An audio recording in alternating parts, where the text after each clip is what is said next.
Isabelle, bonjour. Aujourd'hui, nous sommes dans l'émission 100% sport, dans la rubrique sport et santé. Qu'est-ce que vous pouvez proposer à ceux qui veulent faire du sport ou encore ceux qui envisagent pratiquer telle discipline? Nous vous écoutons. Bonjour Daniel, bonjour à tous. Alors effectivement, quand on est sportif, d'autant plus si on s'entraîne plusieurs fois par semaine à haute intensité, il est nécessaire de revoir son alimentation.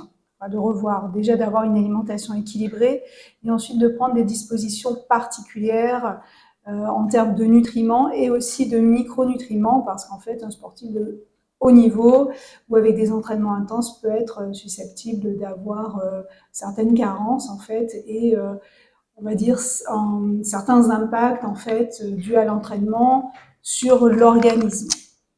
Alors, au départ, ça consiste à quoi exactement? Quel programme vous pouvez mettre en place pour ces personnes? Alors c'est déjà un interrogatoire alimentaire afin d'évaluer un petit peu les consommations, les habitudes de la personne, les goûts de la personne et ensuite adapter. Donc l'idée c'est d'avoir les 3 repas complets bien équilibrés, des collations au moment opportun, c'est-à-dire qu'on va placer les collations en fonction aussi des horaires d'entraînement.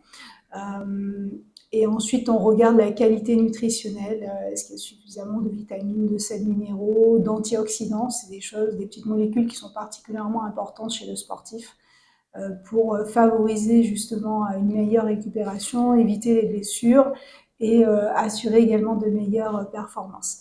Je tiens aussi à préciser l'importance de l'hydratation. Souvent, on pense beaucoup à l'alimentation, on pense beaucoup moins à ce qui est hydratation. Or, l'hydratation, j'ai envie de dire, elle est aussi importante que la nourriture, ce que le sportif va consommer.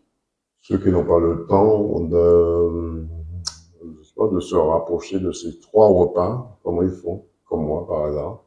Vous êtes sportif de haut niveau? Non, je cours de haut niveau.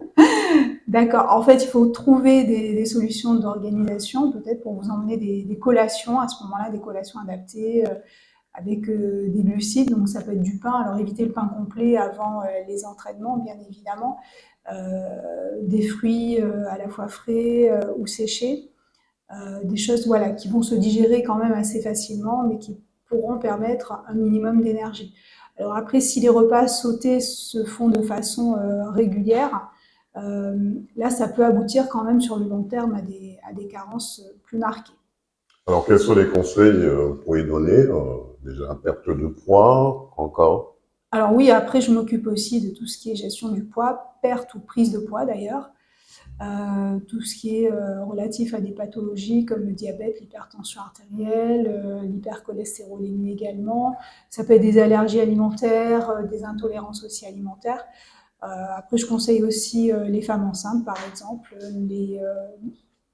J'accueille aussi toute population, ça peut être des enfants, des adultes, des personnes âgées, ou tout un chacun qui veut simplement améliorer son alimentation. Comment faire pour vous contacter?